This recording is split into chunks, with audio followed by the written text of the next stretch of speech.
সবাইকে স্বাগত জানাচ্ছি ফাইনাল স্টপ আল্টিমেট সলিউশনে।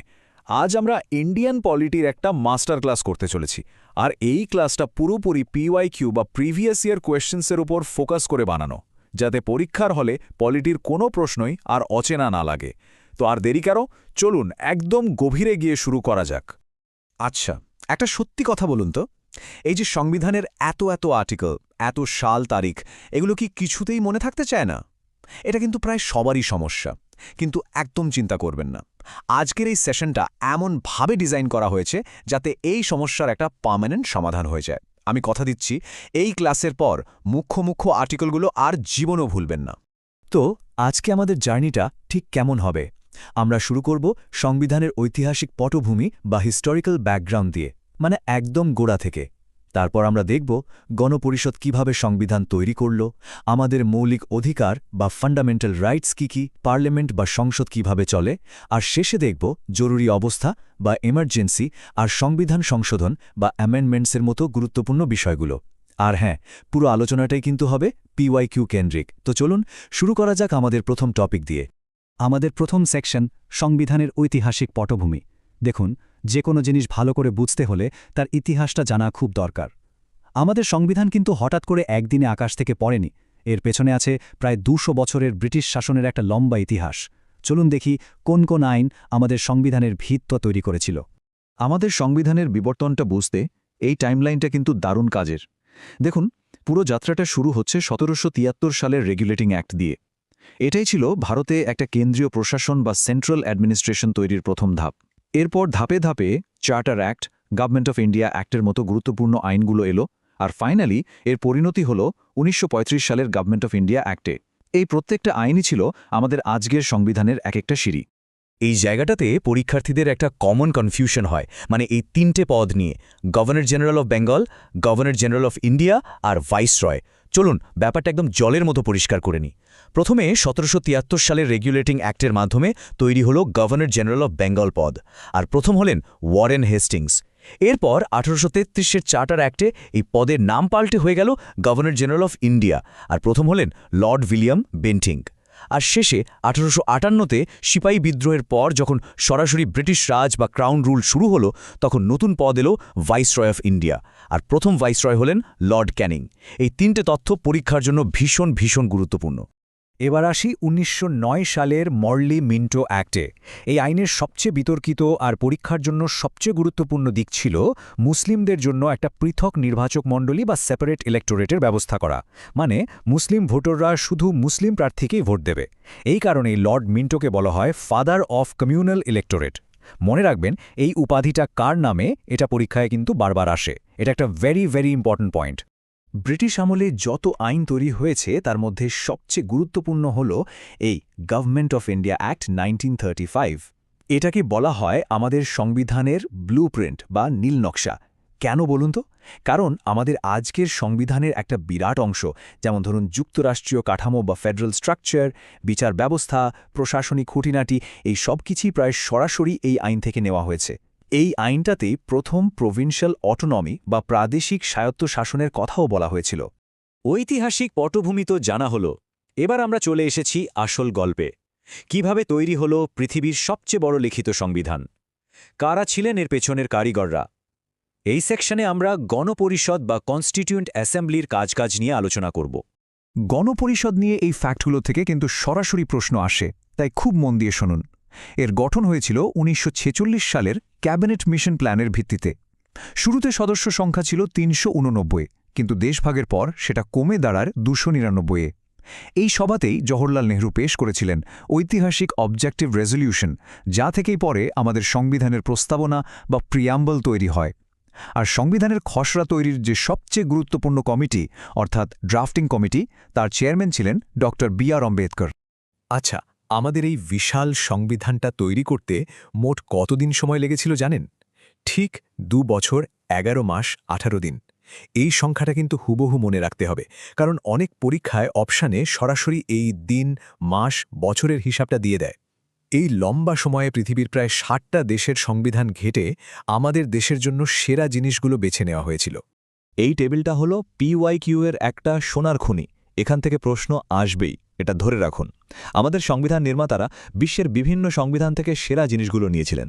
যেমন আমেরিকা থেকে নেওয়া হয়েছে মৌলিক অধিকার বা ফান্ডামেন্টাল রাইটসের কনসেপ্টটা, ব্রিটেন থেকে সংসদীয় ব্যবস্থা বা পার্লামেন্টারি সিস্টেম, আয়ারল্যান্ড থেকে নেওয়া হয়েছে ডিএসপি বা directive principles of state policy, আর দক্ষিণ আফ্রিকা থেকে নেওয়া হয়েছে সংবিধান সংশোধন বা অ্যামেন্ডমেন্টের পদ্ধতিটা। আমি তো কয়েকটা উদাহরণ দিলাম, আপনারা কিন্তু অবশ্যই ভিডিওটা পজ করে পুরো টেবিলটা একবার ভালো করে মুখস্থ করে নেবেন। এবার আমরা সংবিধানের একেবারে হার্টে প্রবেশ করব, মানে এর দর্শন বা ফিলসফি নিয়ে কথা বলবো।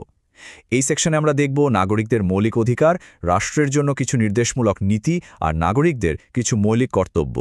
আমাদের সংবিধানের প্রস্তাবনা বা প্রিয়াম্বল শুরুই হচ্ছে এই অসাধারণ কথাগুলো দিয়ে, we the people of India. এর মানে কি? এর মানে হল এই সংবিধানের আসল ক্ষমতার উৎস হলাম আমরা, ভারতের সাধারণ মানুষ। এই কারণে প্রস্তাবনাকে বলা হয় সংবিধানের আত্মা বা সোল এবং এর পরিচয়পত্র বা আইডেন্টিটি কার্ড। এই তথ্যটা খুব খুব গুরুত্বপূর্ণ। আমাদের প্রস্তাবনা আজ পর্যন্ত মাত্র একবারই সংশোধন করা হয়েছে। সেটা হয়েছিল ১৯৭৬ সালে ৪২তম সংবিধান সংশোধনী বা 42nd অ্যামেন্ডমেন্টের মাধ্যমে, যেটাকে মিনি কনস্টিটিউশনও বলা হয়। এই সংশোধনের মাধ্যমে ৩টে নতুন শব্দ যোগ করা হয়েছিল: সোশ্যালিস্ট বা সমাজতান্ত্রিক, সেকুলার বা ধর্মনিরপেক্ষ এবং ইন্টেগ্রিটি বা সংহতি। কোন কোন শব্দ যোগ করা হয়েছিল, এটা কিন্তু একটা ক্রিটিক্যাল পিওয়াইকিউ পয়েন্ট। সংবিধানের একটা খুব জরুরি ধারণা হল জাস্টিসিয়েবল আর নন জাস্টিসিয়েবলের মধ্যে পার্থক্য। খুব সহজ করে বললে ফান্ডামেন্টাল রাইটস বা মৌলিক অধিকারগুলো হল জাস্টিসিয়েবল, মানে যদি এই অধিকারগুলো কেউ কেড়ে নেয় আপনি সোজাসুজি কোর্টে যেতে পারবেন সুবিচারের জন্য। কিন্তু ডিপিএসপি আর ফান্ডামেন্টাল ডিউটিজ হল নন জাস্টিসিয়েবল, মানে এগুলো হল রাষ্ট্র বা নাগরিকের নৈতিক দায়িত্ব। এগুলো মানার জন্য আদালত কাউকে আইনত বাধ্য করতে পারে না। এই বেসিক পার্থক্যটা কিন্তু বুঝতেই হবে। পার্ট 3তে থাকা আমাদের মৌলিক অধিকারগুলোর মধ্যে এই কয়েকটা থেকে পরীক্ষায় বারবার প্রশ্ন আসে।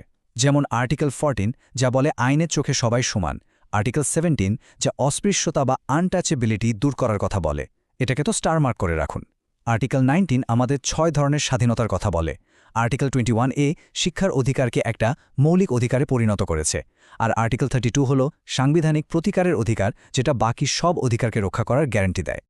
Doctor B.R.. আম্বেদকর নিজে আর্টিকেল 32কে সংবিধানের হৃদয় ও আত্মা বা হার্ট অ্যান্ড সোল বলে গেছেন। ভাবুন একবার, কেন?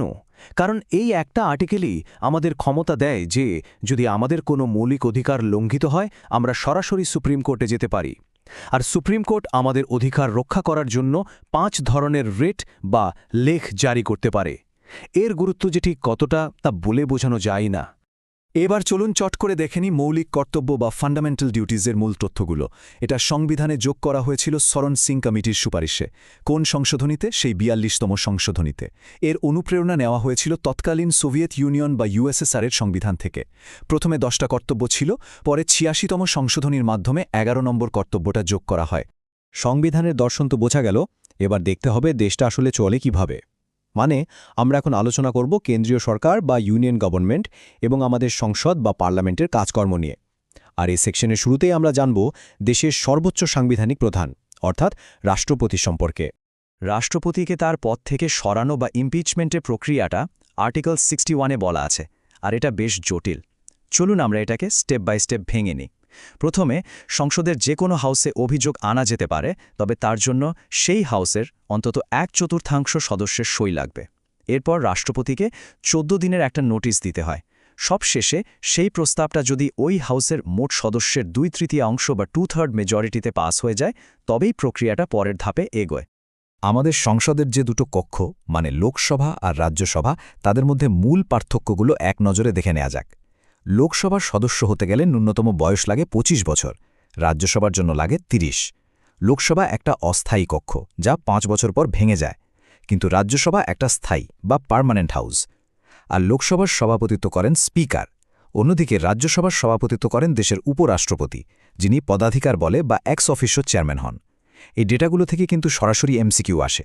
সংসদের এই 3টে আর্টিকেল থেকে প্রায়ই প্রশ্ন আসে, তাই ভালো করে মাথায় ঢুকিয়ে নিন। প্রথমত আর্টিকেল 110, এটা হলো মানি বিল বা অর্থ বিল সংক্রান্ত। মনে রাখবেন, মানি বিল শুধুমাত্র লোকসভাতেই পেশ করা যায়, আর কোনো বিল মানি বিল কিনা সেই বিষয়ে স্পিকারের সিদ্ধান্তই চূড়ান্ত।